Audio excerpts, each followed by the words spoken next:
교수님은 어떻게 맛있는 음식이나 어떤 욕구가 없으세요? 있습니다. 먹을 게 없을 것 같은데요? 먹을 게 많습니다. 샐러드 드시면 사실 배는 꽤 불러요. 건강한 식단을 인증하는 사람에게는 따봉을, 기름지고 자극적인 음식 사진을 올리는 사람은 과감하게 손절을 하는 이 사람. 최근 SNS에서 화제를 모으고 있는 저속노화 식단의 주인공 정희연 교수입니다.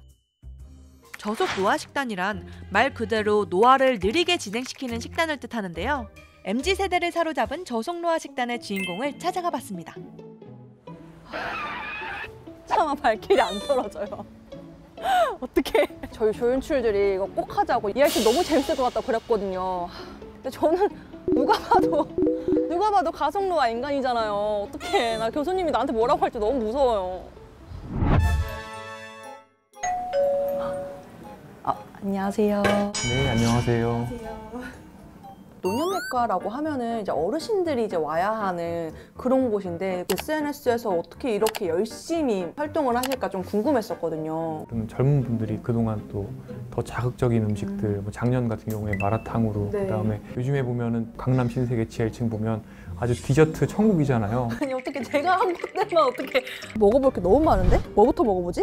아니 영상 안 보신 거 맞죠? 영상은 안 봤지만 사람들이 갈수록 더 자극적인 것들에 굉장히 이제 눈길을 많이 준단 말이에요. 맞아요. 어떻게 보면 식품이나 식사에서 또는 생활 습관에서 도파민을 쫓아가는 그런 삶이 사실은 노화를 빠르게 만드는 삶이다. 뭐 이런 이야기를 하는 거죠. 자, 여기 온 가장 큰 이유도 주변에서 워낙 제 걱정을 많이 하셔가지고 아이고, 네. 마침 제가 2주 전에 건강검진을 다녀왔어요. 일단 줘보시겠어요?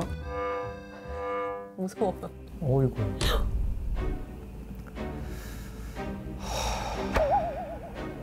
표정이 굉장히 심각해지셨는데 공복 인슐린이 17.1이네요. 안 좋은 거예요? 잠시만요. 굉장히 높은 건데요. 어떻게 갑자기 땀이 나는데? 아이고, 그래. 호마 IR이 3.7이네. 호마 IR이라는 게 이제 인슐린 저항성 보는 건데 네. 인슐린 저항성이 상당히 심하네요. 근데 지금 보면 아직까지는 연배가 젊으셔서 이제 무료 구독 기간에 있기 때문에 아, 네.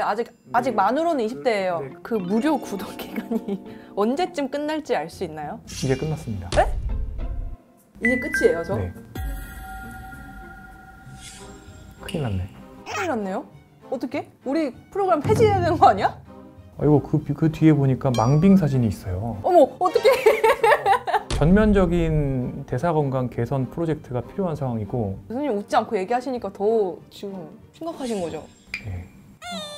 그러니까 제가 젊은 사람부터 관리를 해야 된다는 이유가 요 젊었을 때의 내가 먹고 마시고 즐기고 그리고 운동하는 것들, 생활 습관, 스트레스 이런 것들을 다 가늘고 길게 뽑으면 노인의 몸이 되는 시점을 뒤로 미룰 수가 있어요. 가속노화 식사를 하게 되면 혈당 스파이크가 생겨요. 혈당 스파이크 많이 들어봤어요. 혈당이 매우 빨리 오르게 되면 무슨 일이 벌어지느냐, 에너지가 대부분 인슐린에 의해서 지방으로 들어갑니다. 더 최악은 여기서 혈당이 빠르게 올랐다가 인슐린 분비에 의해서 혈당이 항상 베이스라인보다 더 떨어지면 이때가 이제 오셋입니다. 이때는 굉장히 배가 고파요. 그때 코티솔이 또 나와요. 무슨 얘기냐면 스트레스 호르몬이 나와요. 결국에 우리가 스트레스를 풀기 위해서 가속노화 음식을 먹는데 그 음식은 사실은 스트레스 호르몬인 코티솔의 레벨을 더 증가시켜요. 사실 맛있는 거 먹으면은 기분이 좋아진다, 스트레스가 풀린다 이런 얘기 많이 하잖아요. 실제로는 몸에는 풀리지가 않는 거예요. 그럼 반대로 저속노화 식사는 뭐냐? 붉은 고기 대신에 콩단백질, 식물성 단백질을 많이 먹는 게 좋고 채소 위주의 식사를 하고 단순당과 정제국물을 줄여야 돼요. 그래서 잡곡밥을 먹거나 먹는 양을 줄이는, 과식을 하지 않는 게 도움이 되죠. 먹을 게 없을 것 같은데요? 먹을 게 많습니다. 저희 병원 식단을 보시면 제가 이거는 집에서 가져온 저속노화 밥인데 이건 떡볶이였어요.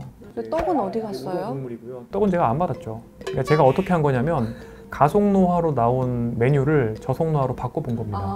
떡볶이 안 받고 그 다음에 이제 우동사리 없고 이제 국물만 있고. 교수님은 어떻게 맛있는 음식이나 어떤 욕구가 없으세요? 있습니다. 그러면 그런 생각이 들 때 어떻게 해요? 그래서 사실은 굉장히 맛있게 건강하게 먹을 수 있는 방법도 있어요. 발사믹이나 올리브오일 이런 드레싱으로 샐러드 드시면 사실 배는 꽤 불러요. 근데 일단 맛있는 게 샐러드라고 생각하시는 그게 잠깐 저랑 약간 다른 것 같은데. 입맛은 바뀌어요. 저속노화 식사를 하게 되면 혈당 변동성이 줄고 수면의 질이 좋아지고 스트레스 호르몬이 줄면 내가 좋아하는 음식의 성향이 바뀝니다. 더 슴슴한 음식을 먹을 수 있는 사람이 돼요. 그러면 선순환이 됩니다. 가속노화를 예방하기 위해 가장 중요한 식단. 정희윤 교수님을 만나고 온 뒤 저도 한번 밥을 잡곡밥으로 바꿔보기로 했습니다.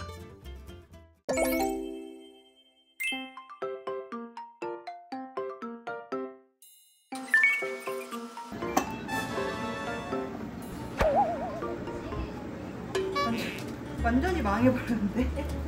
준아 이모가 한 밥 먹어볼래? 오, 진짜 망해. 이거에 망한 밥을 유튜브에 올리자. 그런데 이 잡곡밥 맛있게 만들어 먹기가 쉽지 않더라고요.